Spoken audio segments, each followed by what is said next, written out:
feel like there's one thing this computer channel's been missing lately, and that's building computers. So today we're gonna build an Antec system in their brand new C8 ARGB case that, yeah, it's been a long time since I've used an Antec case. We're gonna talk about it today, we're gonna build in it, we're gonna see how it all sorta is. So the rest of these parts aren't really all that important except for the fact that I need stuff to put in there to build a system. But Antec did sponsor today's video, so a huge thank you from Antec, because it's been a long time since I've actually built in an Antec case. In fact, I'll try and find an image and put it up on the screen right here. I had an old Antec P182 when it was new, and I actually did a lot of modifications to that case to be able to make it custom water cooling friendly with a 240 rad on the top and cut a hole and all that. Very old school style because water cooling wasn't really that mainstream back then. But anyway, moving forward, we got their power supply here. This is their Neo Eco 80 Plus Gold. It kind of reminds me of the Earth Watts that they had back in the day, where Antec was one of the first brands that was really trying to be conscious regarding power consumption and efficiency with the power supplies, rather than just who cares about efficiency, throw all the watts, take all the power from the wall and put it in the computer. This is kind of like the newest version of what would have been like their Earth Watts. So that's the Neo Eco, and then we've got their Symphony 360 AIO in white. And these are parts to obviously go in their case because it's their case, and why the heck not? The rest of the system, it's not that big of a deal because we're not gonna be benchmarking or anything. But this is the 14700K. We've got a Z790 MPG Edge Wi-Fi from MSI. We got two white sticks of Corsair Vengeance DDR5, not even RGB. I just kind of wanted to make it sort of simple, understated. Then of course a T700 Pro from Crucial, which is an extremely fast SSD, up to 12,400 megabytes read speed. And we needed a graphics card, so nothing crazy, just a 4080 Super. But realistically, the star of today's video is the case. The C8 full tower case accessory box, user manual, tools, and other content. I thought it said other condiments. I was like, So it's a pretty decent sized case. I mean, you could definitely, this is gonna suck. Okay, that wasn't too bad. Well, it's the soft foam. For whatever reason, the soft foam doesn't hold as much static, if you will. Anyway, I think it's really interesting and unique though that they're using 16 centimeter fans that are also reverse blade on the bottom, because 16 centimeters is not a standard size. I've seen 180s or 18 centimeters in the past, not from necessarily Antec, but just random weird sizing. So the Constellation, or the C8 in this instance, has two, okay, cool.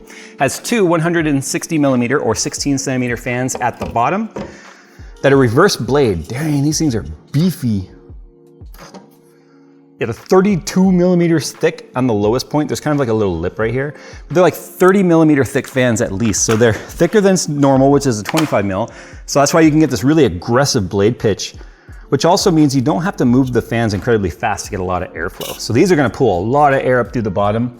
I'm curious as to whether or not they'll fit right here in the back, because I might want to move them. I haven't decided where I want to put the AIO, on the top or on the back. But they call this their Tranquil fans, and these are the Tranquil ARGB fans. So I'm assuming there's gonna be light in this hub that lights up. It does have a ring around the blades as well. So that helps with air getting pushed out the sides, because there is centrifugal force to air as well, because air does have mass. So that little ring that connects all the blades will help make sure that air gets pushed out through the fan, which is the whole point of it. But they do reverse design like this because this way it's a more pleasing side of the fan to look at than seeing the cross, plastic pieces holding the hub together on the fan. So that means if I were to move these to here, if they did fit, that would be fine. But if I move those to the top, then we'd be pulling air in through the top. So that's why they're a reverse design, intended for, say, the bottom or the side panel where they're facing you. But I don't think we can fit 160s right there. I have to check, I'm not sure. Nope. They are not gonna fit right there. So yeah, you get 120 and 140 mounts on the back, which is probably better, to be honest, because you're more than likely gonna have 120 or 140 fans for your AIOs or coolers than you are these. But I do believe these are available in other sizes as well. So just wanted to point that out. Anyway, let's talk about the glass right here. It has this 45 millimeter cut, or excuse me, 45 degree cut right along the edge of the glass right there, which allows you to have bottom to top edgeless seam right here at the front. So if I put this back in, you'll see there's no need for like an extra piece of metal or whatever right there. It allows us to just have those two made up So now it just looks like one kind of like piece of glass all the way around, but you have 45-degree glass that's mating rather than two pieces of glass like one on top of the other. So it just has a more seamless look that way. Not to mention the glass is also very thick. I'm gonna point out glass thickness because sometimes they break, and the thicker the glass, the less likely it is to break. This glass is 4 millimeters thick. So not thin, and it's weighty. But in terms of fan fitment, if you were to put different fans on the bottom, it does come with a bracket in here that supports both 120s and 140s. And you can fit 3 140 millimeter fans on the bottom, or 3 120s, or 2 16 centimeter or 160 millimeters, as you can see here. The same thing goes for the top. You could fit 3 120s or 3 140s. And you could also fit, looks like 2 of the 160s, because they have, if we look at the bracket up there, you can see it's got the provisions for all of the different fan sizes. Now keep in mind, this will block a little bit of the airflow, but if you're running fans like these with these giant pitch, I think it's gonna overcome that amount of blockage, no problem whatsoever. And then speaking of airflow, like I said, this is a pretty standard design now where manufacturers are putting spots for fans on the motherboard chamber, or motherboard wall, as I should say. But this is a dual chamber design. It means all of the power supply and cables are gonna be separate back here. And then your GPU and your CPU and any tubing for water cooling or air cooling or whatever on the front side is gonna be partitioned off from the back area. So it's aesthetically pleasing, but also too, it keeps those compartments sort of separate when it comes to heat. Although most of that stuff in the back doesn't create a ton of heat, it's more of an aesthetic purpose, but it's kind of nice to know that those things are separated when it comes to heat. Here's the ventilation on the top. Porosity looks like it's probably about 50%. Even light breath can be felt through it. So mesh is like a double-edged sword. Too big and it doesn't stop any sort of dust from coming through. Too small and then it stops all the air from coming through, along with the dust, which means it can then easily clog. So 50% tends to be about the sweet spot. Some case manufacturers will go with like 60%. That does appear to be about 50%. One thing I want to point out too is because of the offset right here, if we look at the top regarding how to mount the fans, this would also be how we're mounting radiators. So you can actually fit simultaneously, in this case, a thick 360 on the bottom, a thick 360 on the top, and a thick 360 on the back wall right here, because of the fact that this offset means it won't interfere with the motherboard. It'll hang down in front of it. Down here, the graphics card's up high enough to where, depending on how thick of a radiator you're going with and how thick of a graphics card you're going with, you have quite a bit of room before you impact anything down here. And then you can see on this front part right here, because of this offset, we can fit probably easily a 45 millimeter thick rad right here. And with the 360 bracket bringing them this way, because this rail is permanent, the bracket for the 360 rad brings it over this way, means you could probably still fit a 60 mil thick rad right here, because the fans go on the back side if you're gonna be running a radiator. You can run them on both sides if you want, or probably even put the rad on the other side if you want to be able to see your fans. But the thing is, it's got the forethought of making sure that those don't interfere, because more often than not, you'll have manufacturers have this be more closer to the plane of the motherboard wall, and then it interferes with anything mounted downward. So then they're impacting like this. And so it's kind of nice that this one has that one thought out. Also too, none of these panels require tools. Everything is toolless. There's no retention screws or anything. The back, as you can see, is one big giant piece of mesh. Here's what the backside looks like. It's kind of down here in the bottom, kind of hard to see. It does look like we can remove this piece right here. This divider partition also makes sure that any air coming through here is focused into the main compartment and none of it gets lost into this section right here. So it's got this almost like it's got a kind of a taper to it to almost like smooth out the airflow as well. So that's kind of nice to see. This piece right here is also riveted in. It does not come out. So it's not like a bracket that comes out, you mount your rad or your fans, you put it back. It is riveted in there. I feel like that could have been an easy screw-in item, but I'm nitpicking at this point. It does have a fan controller down here that includes, that's our SATA power for it.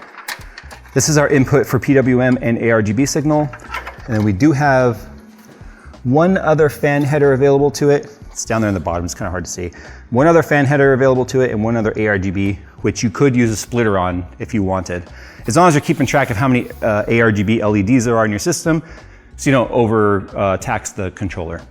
And then that will just take whatever signal from your motherboard or fan control or RGB controller technically, is plugged into it, it'll just mimic whatever those settings are amongst all the devices. So you won't get zone control, but at least you'll get an easy spot to wire everything into. Other than that, everything's pretty basic.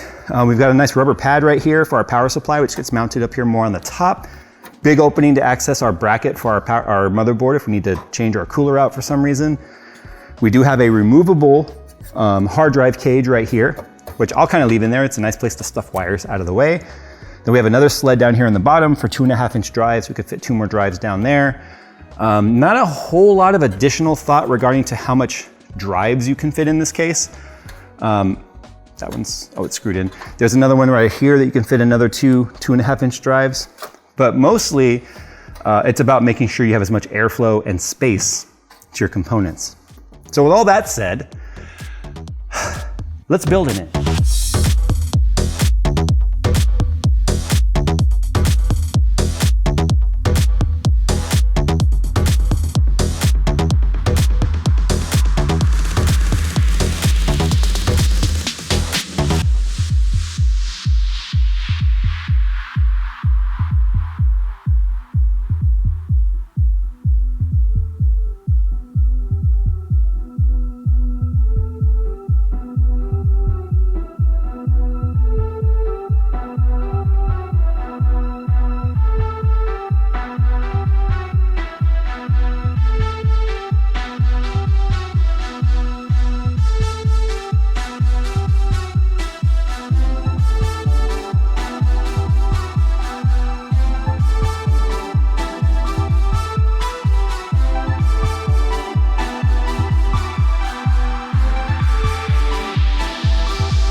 All right, there we go. That's what a fully built Constellation C8 case or ARGB case from Antec looks like.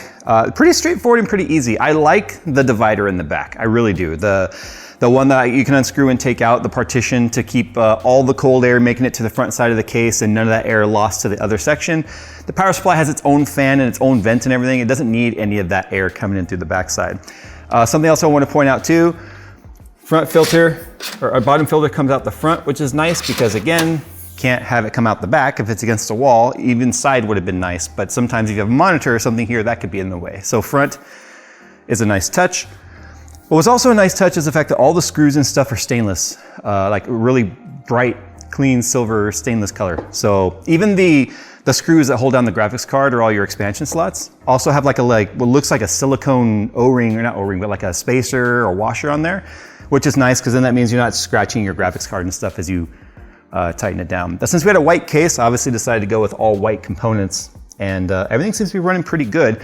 I can feel the airflow coming out of the case, top and bottom.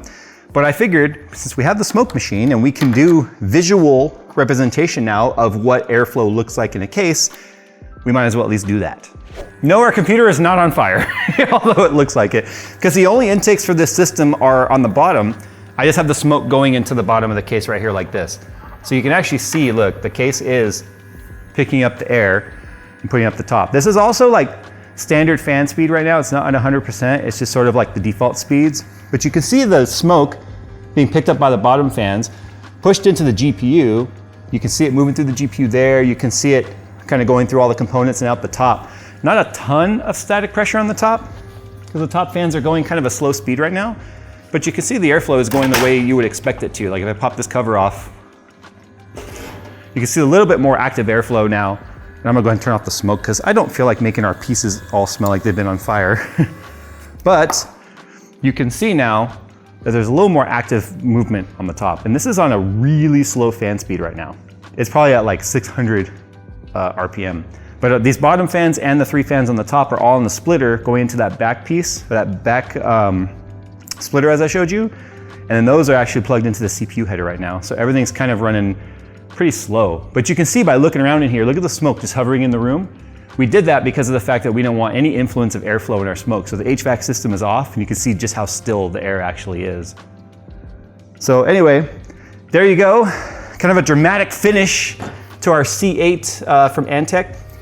It's a pretty standard design now to come out with this dual chamber kind of a compartment.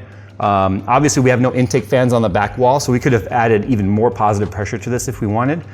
But given the components that are in here, this would definitely get the job done.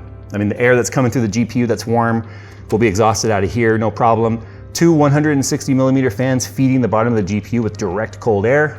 And then obviously our 360 EIO has plenty of air volume in front of it to be able to cool our 14700K or even a 14900K if we were to throw that in there. Got a nice premium feel to it without being too incredibly expensive. So anyway, there you go, guys. There's the Antec C8 build. If you want to know more about this case, you guys can check the link in the description below. And once again, a huge thanks to Antec for sponsoring today's video and allowing us to sort of showcase this case, no pun intended, for a brand that I have not actually built with a case for, like I said, years and years. So it's kind of a breath of fresh air to go back to a brand that I almost started some of my PC enthusiasm days. Don't forget, this is what my P82 looked like.